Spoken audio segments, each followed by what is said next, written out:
welcome you guys to episode 4. We are at LES Skate Park, and I'm here with Juri Iikura. We're gonna be shredding today. So Juri is 13 years old. She's flow for Team USA, and she's gonna shred. Actually, she's right here. All right, let's get it. Let's get it.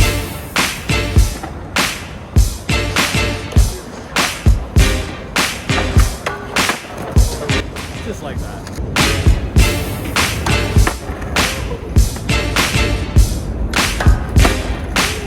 I did nothing. That was all you.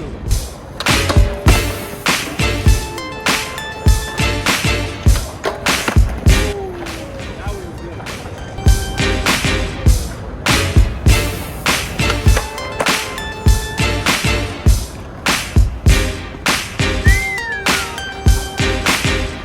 Nice and clean.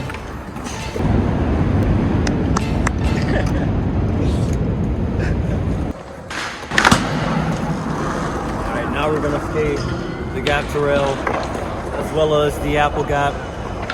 There's a lot of BMXs out today and they're kind of in the way for the rail. It's all part of being in the skate park, right? We all gotta share and you know, give and take. But they're seshing. So it only makes sense to move forward and go back to it later when they're done. That's part of the training for me.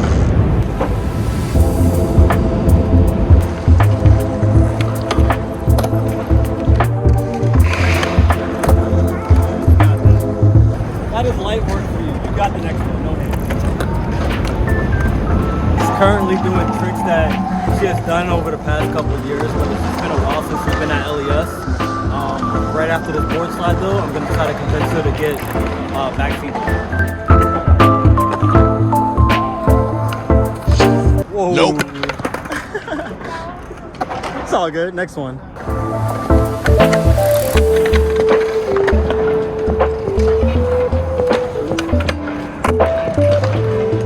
Nice and clean. That was good. You want to do another one? No?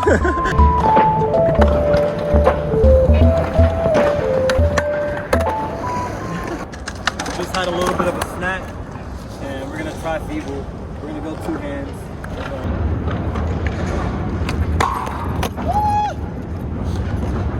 She did it first try. That was so clean. Nice.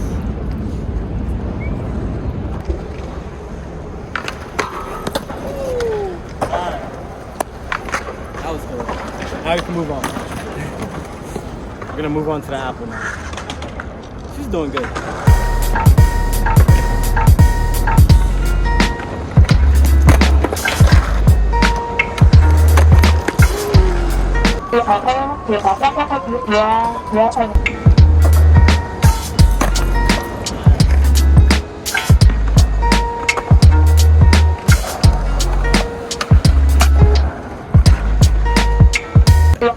We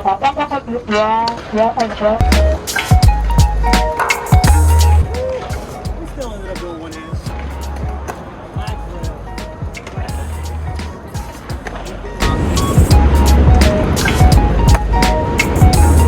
See her landing? She worked on that landing so much that it's like.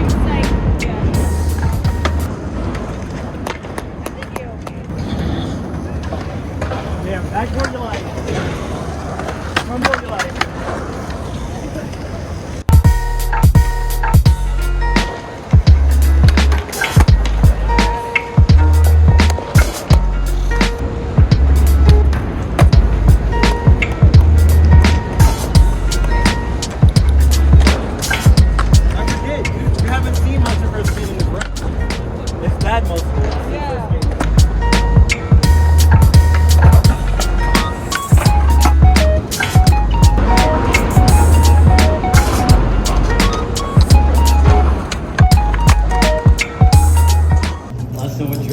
Really good. So proud of her. She puts in work every single time. I couldn't ask for anything more as a coach and a professional skate teacher. I've been training her since she was 9. She's 13 now. So, you know, I've watched her progress over the past few years. She inspired me because she goes crazy on the rails. Now I'm gonna try to skate the A-frame rail in my park. So let's head over to Ocean Hill and see how it goes. Back at the park, really nice day. Ain't nobody here. Check it out. I got some inspiration going. My old brand that ran for 10 years, Trophy Grip. I got a t-shirt on. You know, just try to put in some work.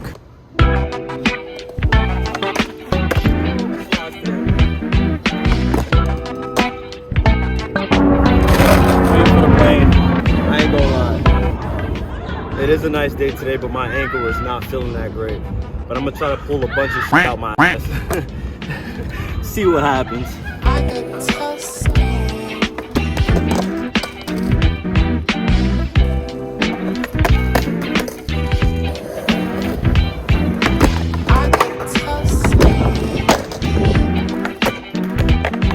My knee as well, man. My knee's not feeling straight. The one I tore my ACL with, my left knee. It really does suck because today is so nice. I'm in t-shirt, apparel, and I just want to get some tricks. I'm gonna keep trying, but the goal is to get this 180 nose grind or 180 switch 5-0, whichever you want to call it. Let's get back to this, man. Nope. I mean, I stretched before I came out here. I don't know, my knee feels extra stiff.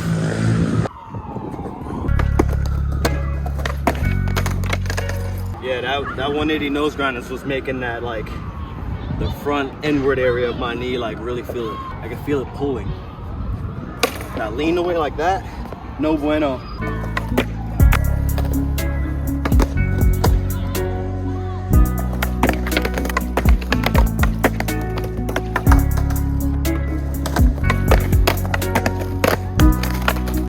I can 180 out, but not for the reasons you think. It's the way my body's turning, the way my hips are turning. Everything's ready to just keep turning. That's part of the reason why I have to focus on the vertical and not just the 180. Teaching myself old tricks. Well, it's not really teaching myself. It's more so of assessing my flaws and correcting them. You know, it's a trick I already have or had, working out the tweaks to get the right formula to put it together.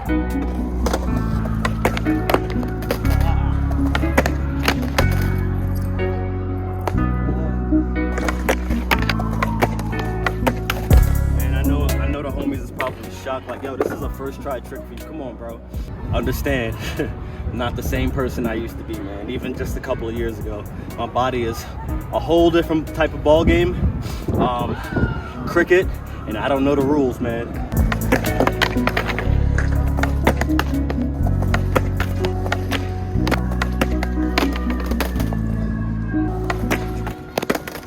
Trying not to let the trick defeat me, but my energy, man. All the falling, I'm not used to it.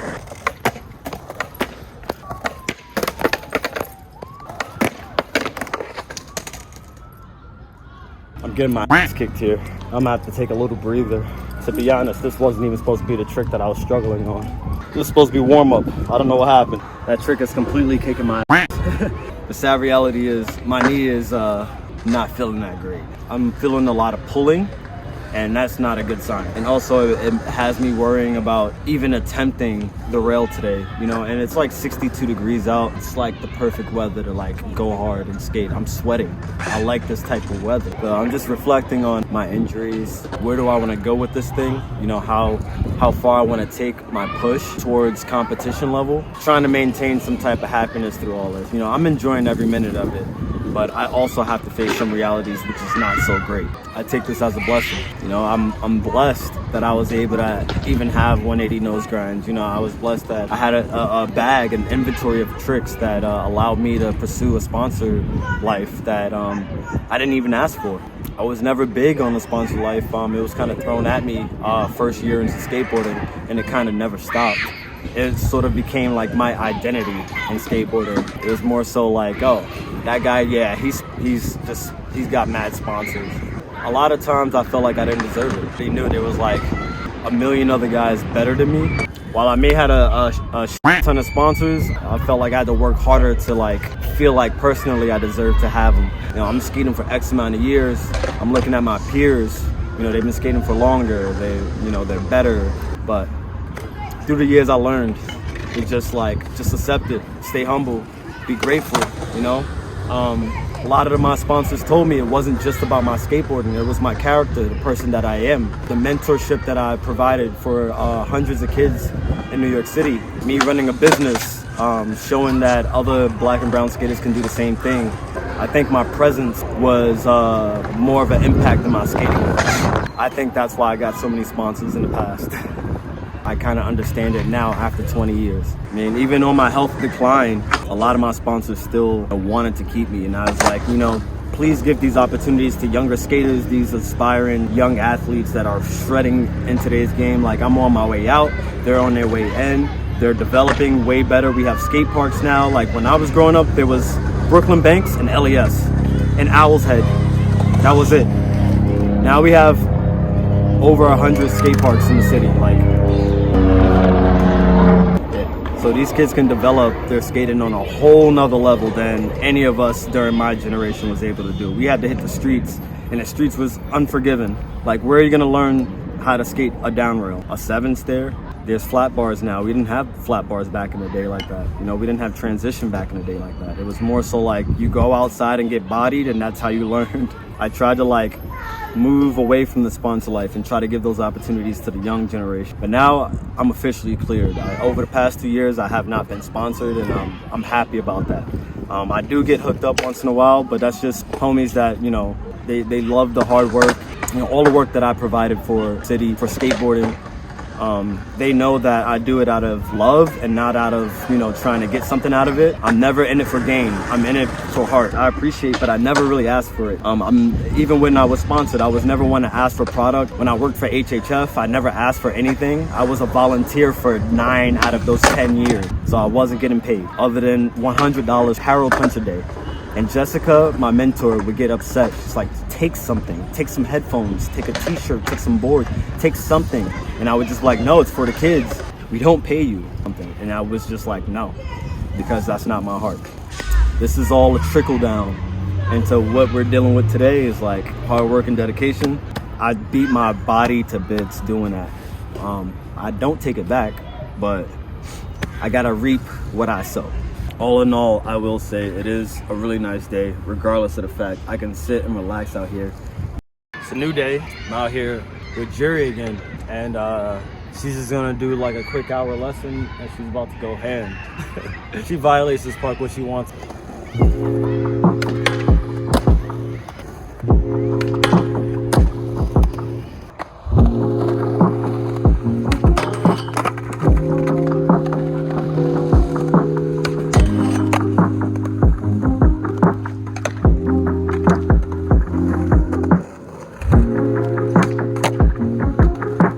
See, she makes that look super easy. I ain't doing none of that. Maybe the board slide one day.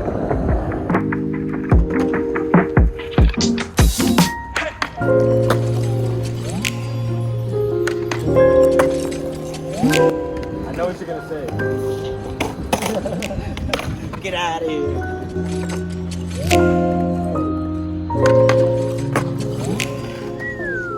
What's up, Billy? Local EMT, FDNY, and military. I'm here for you guys, okay? Whatever the community needs, that's what I bring to the table. See you too, man. I'm just here for the show, all right?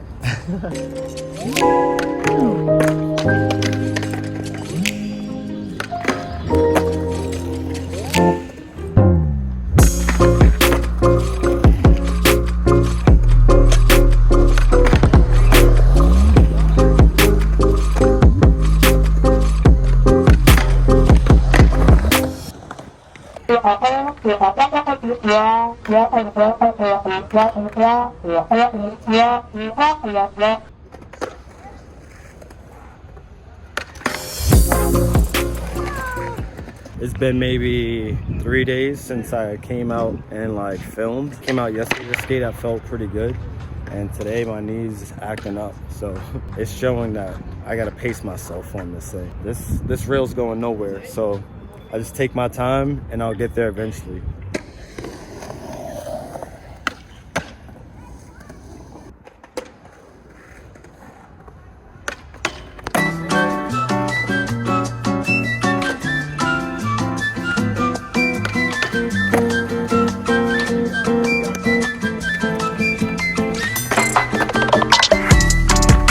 Nope.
Kickflip?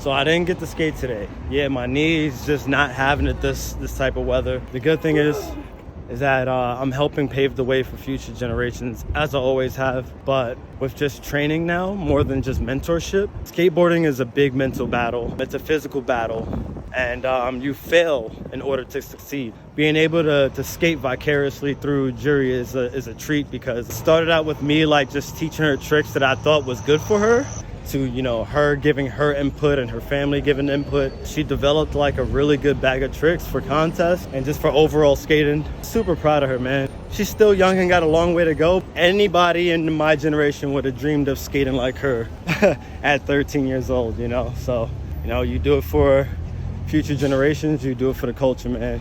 I've been enjoying every minute of this series, and I'm just gonna keep it going. So until then, later.